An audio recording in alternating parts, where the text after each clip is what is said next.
Olá, seja bem-vindo à nossa série de estudos sobre a Bíblia. Hoje daremos continuidade falando a respeito de como interpretar parábolas, princípios de interpretação.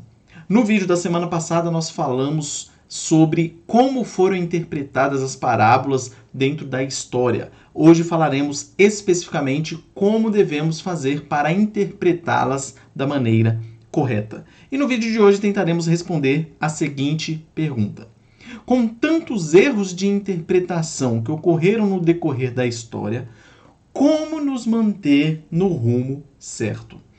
Essa é a questão. Como nos manter no rumo correto?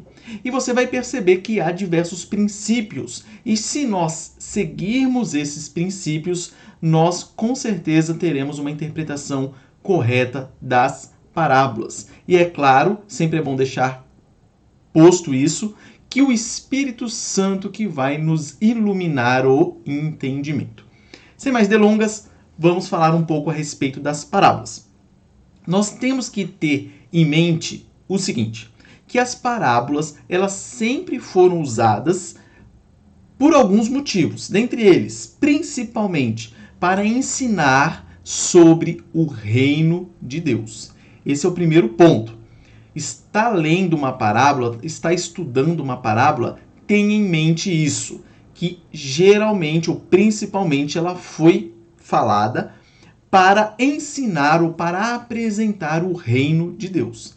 Tendo isso em mente, você já vai eliminar um monte de outras coisas secundárias e você vai se afinar, vai focar mais no que realmente interessa da parábola. Vai deixar de ficar procurando interpretações que não estão inseridas ali na passagem. O tema do reino, ele era o principal tema da pregação de Jesus. Tendo isso em mente, você já faz esse vínculo. Se o principal tema da pregação de Jesus era o reino de Deus e ele utilizava diversas parábolas, logo, a maior parte das parábolas que Jesus usava era para apresentar o reino de Deus. Veja o que diz o Evangelho de Marcos, capítulo 1, versículos 14 e 15. Depois de João ter sido preso, foi Jesus para a Galileia pregando o Evangelho de Deus, dizendo: o tempo está cumprido e o reino de Deus está próximo. Arrependei-vos e crede no Evangelho. Esse é o resumo da pregação de Jesus Cristo. Então você percebe que as parábolas que virão, elas têm isso como base. A vinda do reino de Deus, buscar o arrependimento e fazer com que as pessoas crescem nele, crescem no Evangelho. Nós observamos que muitas parábolas elas começam com este padrão aqui. Disse ainda: o reino de Deus é assim como se um homem lançasse a semente à terra. Está lá em Marcos 4, 26. Mas percebam essa fórmula. O reino de Deus é assim como. Ou seja, a parábola vai explicar de uma forma que nós, humanos, pecadores e limitados, entendamos que o reino de Deus é como alguma coisa. E aí vem a comparação, aí vem a parábola. Saber disso leva-nos à conclusão de que o foco principal das parábolas é a chegada do reino de Deus e o discipulado resultante que é exigido. A chegada do reino significa que Deus estava cumprindo as promessas do Antigo Testamento de trazer perdão, vencer o mal e estabelecer a justiça. Então tenha sempre isso em mente, que aí você já vai eliminar um monte de coisas secundárias, um monte de significados que não foram intencionados pelos autores da parábola. O tema do reino também é expresso frequentemente nos três principais subtemas teológicos. Que subtemas são esses?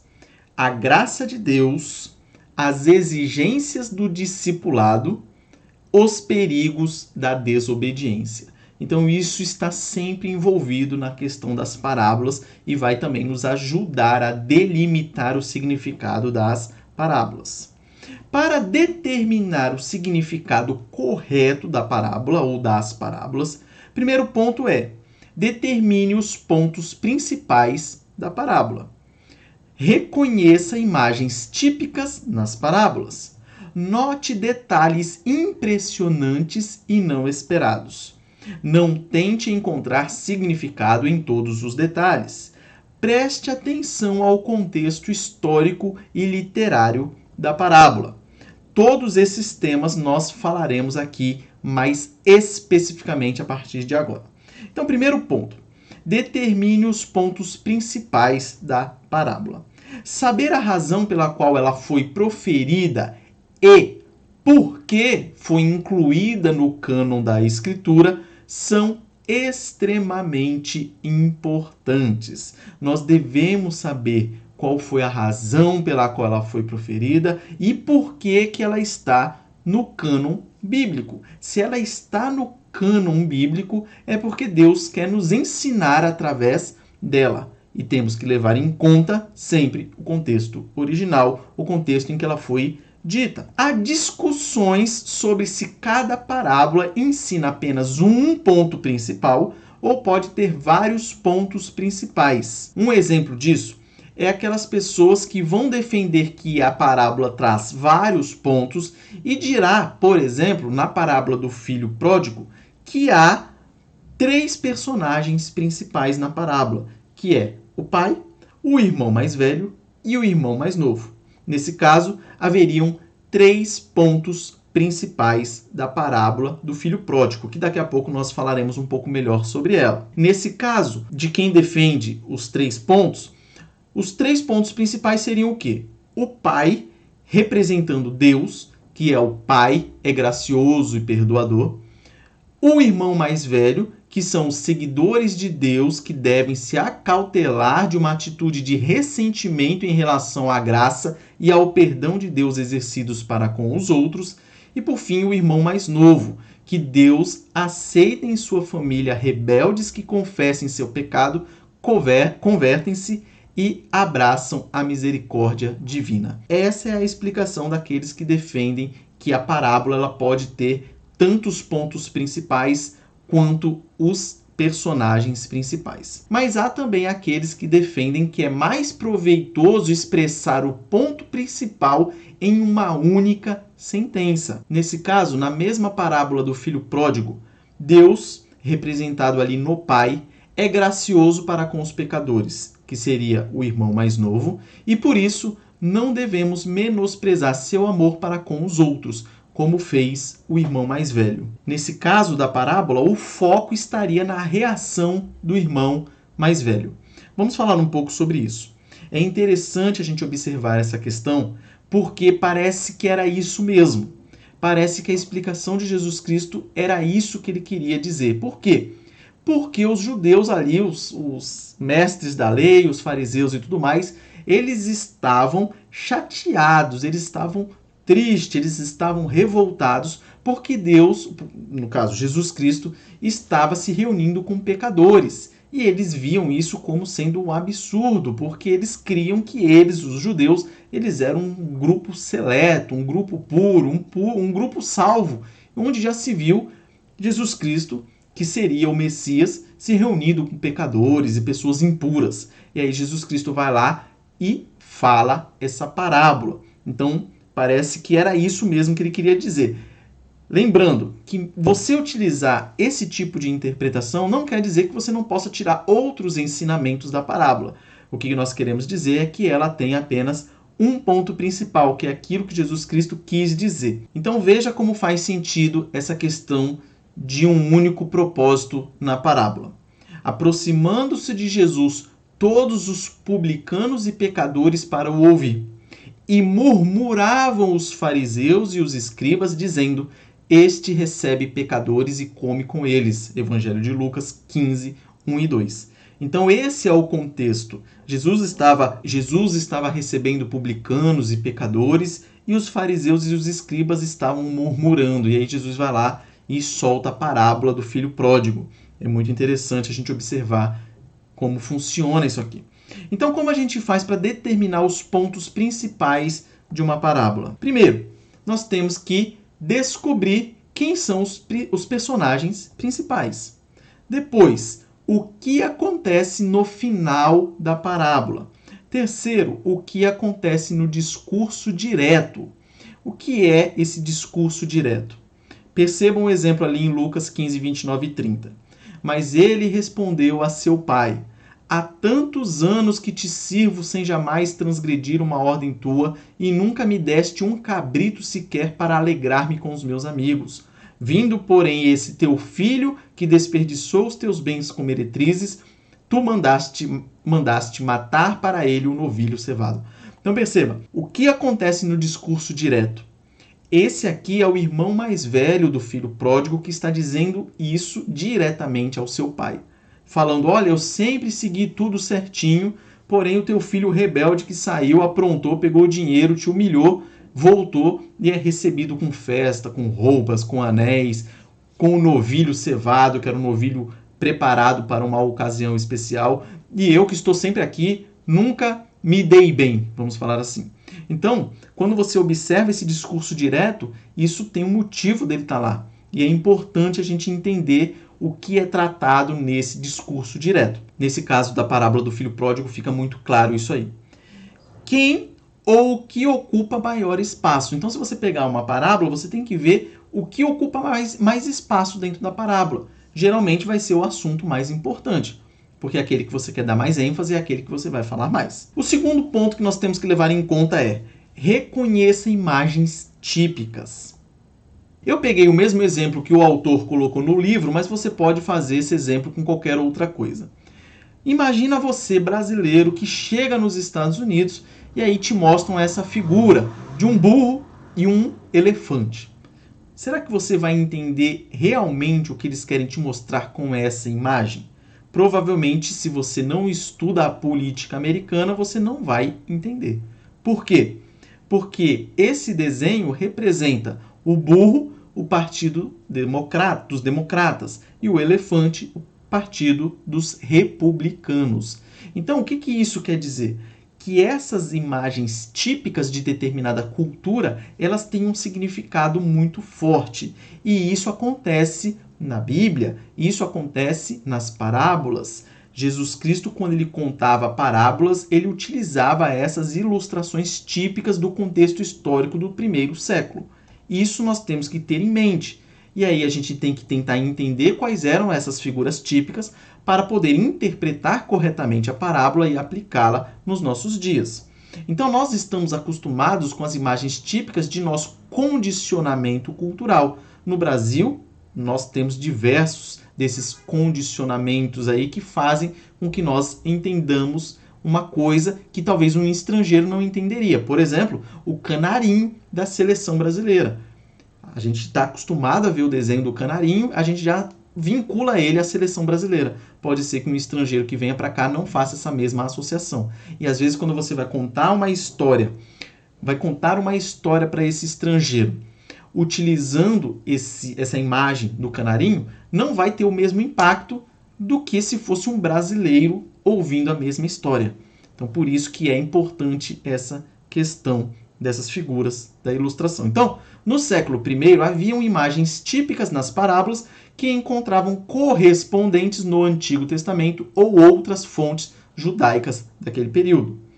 Detalhes adicionais na história geralmente servem para torná-la mais interessante e memorável. Muita gente tenta encontrar significados em coisas adicionais ali na narração da história. E muitas vezes esses itens adicionais, eles não têm significado algum. Só servem para trazer mais colorido para a parábola, vamos assim dizer, ou fazer com que você memorize ela mais facilmente.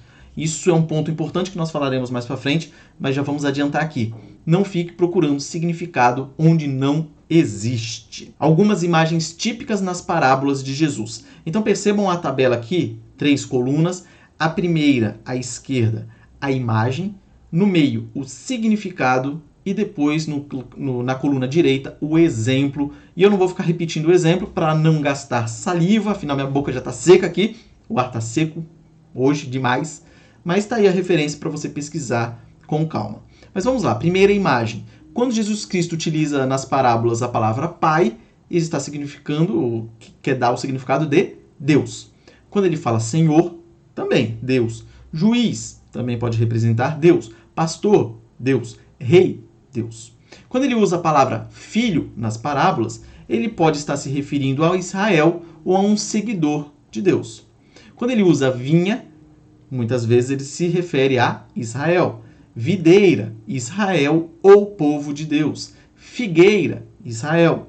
Ovelhas, povo de Deus. Servo, seguidor de Deus. Inimigo, se refere ao diabo. Colheita, a julgamento. Festa de casamento, pode se referir a banquete messiânico, a era vindoura. É isso que significa essas imagens que nós mostramos aqui nessa tabelinha. Então isso é muito importante para que a gente não entenda equivocadamente, que nós não cometamos o erro do anacronismo. Às vezes uma palavra lá quer dizer uma coisa que hoje em dia quer dizer outra. Exemplo, burro, a mula, jumento. Ela não era pejorativamente utilizada naquela época, mas hoje sim.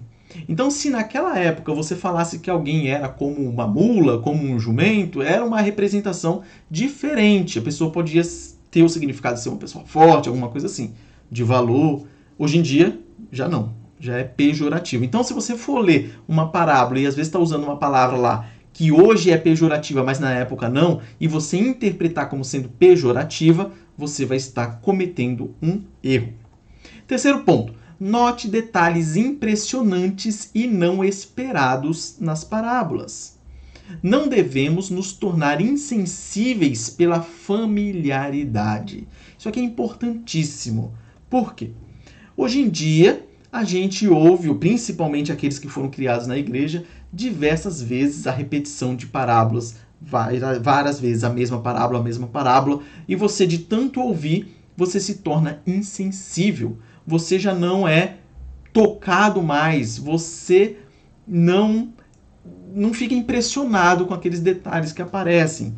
E isso é um problema, porque às vezes o significado está justamente naquele ponto que é para trazer aquela impressão, aquela te impressionar, vamos assim dizer.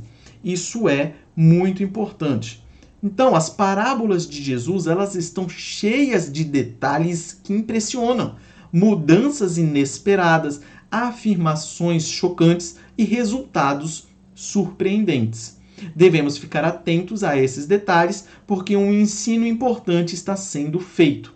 Então, quando tem essa imagem, essa coisa que impressiona ou era para impressionar, ou coisas que a gente não está esperando, a gente tem que ficar muito atento. Vamos tomar como exemplo a parábola do servo incompassivo. Você pode encontrá-la no Evangelho de Mateus 18, 23 a 35.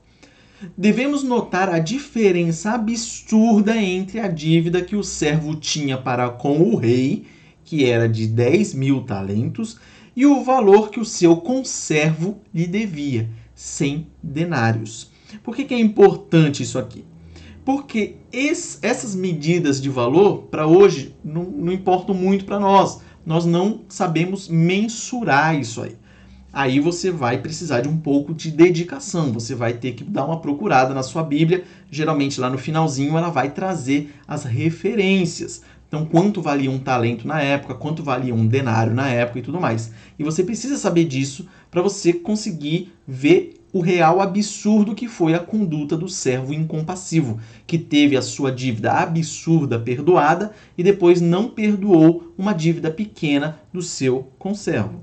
Aqui Jesus, na parábola, ele enfatiza a imensa graça de Deus em perdoar a grandeza de nosso pecado, enquanto nos mostra que devemos perdoar os pecados dos outros, da mesma forma que Deus nos perdoou. Só para você ter uma noção da proporção, um talento ele equivalia na época a 6.000 denários. E um denário ele era equivalente a um dia de serviço. Esse talento ele poderia ser pago em ouro ou prata. Então ele tem uma variada aí. Então pode custar até mais do que 6.000 denários. Mas veja a diferença. Um denário, um dia de serviço. Um talento, 6.000 denários. Se nós formos fazer uma conta, trazendo para os dias de hoje, calculando-se que um diarista no Brasil ganhe por volta de 10 dólares por dia, ou seja, um denário, um talento de prata valeria 60.000 dólares. Ou seja, a dívida do servo incompassivo seria de 60 milhões de reais, ou seja, 60 milhões de denários, enquanto o do seu conservo seria de 100 denários. Perceba a discrepância entre um e outro. Ou seja, aquele que tinha uma dívida de 60 milhões foi perdoado e depois não quis perdoar o outro que devia 100 para ele. Então perceba aí a diferença. E às vezes a gente passa despercebido. A gente lê lá, tá como se um estivesse devendo 100 reais para um e o outro 100 reais para o outro. E a gente não vê essa diferença, essa grandeza. E isso é importante a gente pegar. Vai trazer muita luz na hora de interpretar a parábola. A mesma coisa acontece na parábola do juiz iníquo. Às vezes a gente lê essa parábola e não percebe alguns detalhes. Por exemplo, a persistência impertinente da viúva, a viúva que ficava pertinentemente perturbando lá o juiz, teria sido escandalosa demais naquela época. Hoje, para nós, não faz talvez tanta diferença.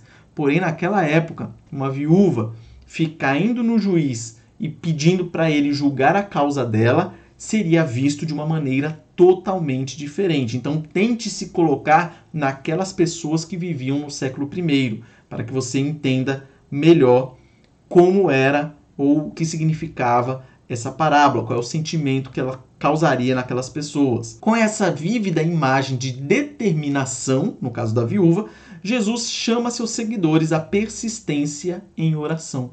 Então Jesus utiliza essa imagem que causou impacto para fazer com que os seus discípulos sejam persistentes em oração. A parábola do filho pródigo também tem um detalhe muito importante. Um idoso correndo em busca de alguma coisa, em especial de um filho rebelde, como foi que aconteceu, teria sido uma cena indigna no Israel do século I. Um idoso não corria. O idoso era vergonhoso ele correr. A autoridade de um idoso naquela época era muito alta. Inclusive, continua sendo hoje nos países do Oriente Médio. Os idosos lá são muito respeitados, coisa que infelizmente não acontece no nosso Brasil ou no nosso Ocidente. Mas lá é muito comum, principalmente no século I. Então, nesse contexto, quanto mais surpreendente é a profunda graça de Deus para com os pecadores que se arrependem.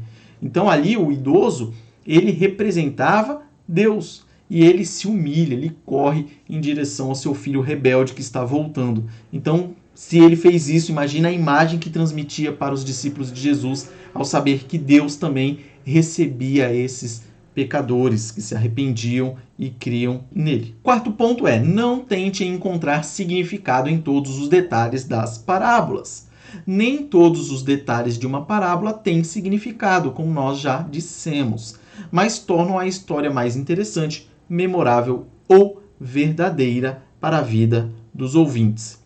Imagina você contando uma história para alguém e não contando detalhe nenhum. Que enfadonha será essa história?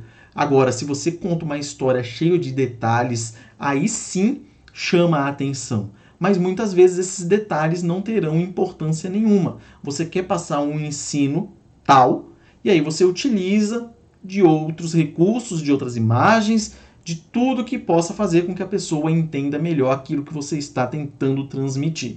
Mas não fique buscando significados isolados no texto.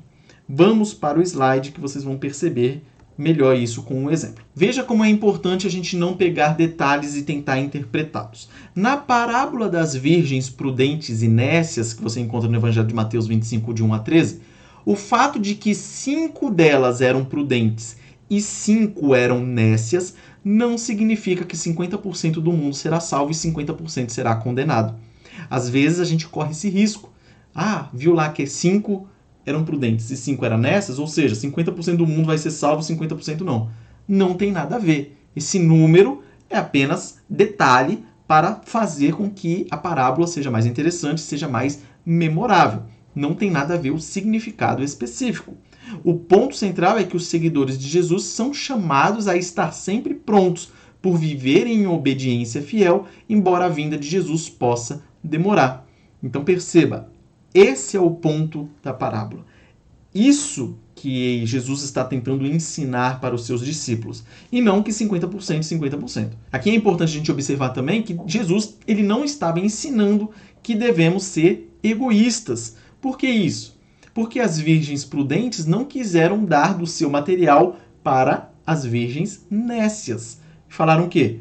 Vão lá correr atrás do seu material, depois vocês voltam. E aí quando elas voltaram já era, o noivo já tinha chegado. O ponto é, não há aqui respaldo para o egoísmo. O ensino era apenas aquele de que nós devemos estar obedientes e seguindo as ordens de Jesus até que ele volte. Então, se você pega esses detalhes e quer dar interpretação para eles, sentidos para eles, você vai cair em erro. Então, tome cuidado com relação a isso. Quinto e último ponto, preste atenção ao contexto histórico e literário. Veja que nós estamos sempre falando a respeito do contexto histórico. Por quê? Porque é importante, obviamente. Então, veja o seguinte, os autores dos evangelhos, eles nos ajudam, nos dando informações. Por exemplo, por que Jesus proferiu tal parábola? Ao colocarem juntas parábolas de temas semelhantes. Por exemplo, na parábola do juiz iníquo, disse-lhes Jesus uma parábola, já tem aí a dica, sobre o dever de orar sempre e nunca esmorecer. Lucas 18:1. Aqui já está o sentido da parábola. Olha que maravilha. O autor bíblico já colocou para a gente uma parábola sobre o dever de orar. Então, se você pegar a parábola do juiz iníquo e tiver outro sentido que não seja sobre o dever de orar, a sua interpretação está errada. E aqui nós já falamos a respeito diversas vezes do perigo de interpretar coisa errada. Se você estiver interpretando uma parábola de Jesus errada, logo você não está aprendendo com Jesus, você está aprendendo com a sua própria cabeça, você está dando um significado que não foi tensionado por Jesus Cristo. Outro exemplo, aproximavam-se de Jesus todos os publicanos e pecadores para o ouvir, e murmuravam os fariseus e os escribas, dizendo, este recebe pecadores e come com eles. Então lhes propôs Jesus esta parábola. Lucas 15, de 1 a 3. Então, logo na sequência você vai ter... Logo na sequência não. Terão aí mais duas parábolas. A terceira vai ser a do filho pródigo. Então, essas parábolas estavam respondendo aos fariseus e escribas. Então, tem um sentido, tem um contexto histórico que nós temos que saber identificá-lo. Quais são as parábolas que se seguem? Da ovelha perdida, da dracma perdida e do filho pródigo. Todas essas parábolas estão relacionadas a esse problema que estava ocorrendo ali. A murmuração ou a inveja por Jesus estar recebendo pecadores. Então eles não queriam, o grupo da elite daquela época não queria que Jesus abrisse o evangelho para essas pessoas, né? Vamos supor, eles eram um santão e eles não queriam que os pecadores viessem até Jesus Cristo. E isso é importante para nós hoje também, claro. Nós, às vezes, podemos nos sentir mais espirituais do que os outros e, ao ver uma pessoa que tem uma vida conhecidamente pecadora, você olhar com ele de uma forma diferente, mesmo que ele já tenha se arrependido e aceitado Jesus Cristo, etc. Por isso que é importante a gente aprender com as parábolas de Jesus. Então, essas 3 parábolas elas foram dadas como resposta à hipocrisia religiosa daqueles dias. Agora nós temos os exemplos de quando os autores dos evangelhos colocaram parábolas que tratavam da mesma coisa juntas. Ou seja, fizeram uma organização temática. Então, as parábolas do servo fiel e infiel, as 10 virgens, os talentos e as ovelhas e os cabritos seguem o discurso escatológico de Jesus Cristo em Mateus 24, de 1 a 44. Todas essas parábolas exortam os discípulos à obediência fiel enquanto aguardam o seu retorno. Então, você interpretar de forma diferente essas parábolas, você vai estar cometendo um erro hermenêutico. Conhecer o contexto faz toda a diferença. Para entendermos melhor a parábola do bom samaritano, nós devemos saber que os judeus discriminavam muito os samaritanos. Contexto histórico importantíssimo. Imagina o impacto que foi para aqueles primeiros ouvintes ouvirem a parábola do bom samaritano. E saber que aquele que era o mais discriminado de todos os povos, que eram os samaritanos, ele foi aquele que tratou o seu próximo com amor. Mesmo tendo passado um levita, mesmo tendo passado um sacerdote e visto a pessoa moribunda ali no chão. E foi o samaritano que foi lá, pegou ele, tratou e cuidou dele. Imagina o impacto para aquelas pessoas do primeiro século isso que aconteceu. Então, mais uma vez, como é importante o contexto histórico. Então, quando Jesus Cristo conta essa história, ao fazer com que o samaritano seja o único que amou verdadeiramente o seu próximo, Jesus condenou seus contemporâneos hipócritas que limitavam o amor para excluir certas raças ou pessoas. A conclusão que nós chegamos de tudo isso que nós falamos é, como sempre, contexto histórico é importantíssimo.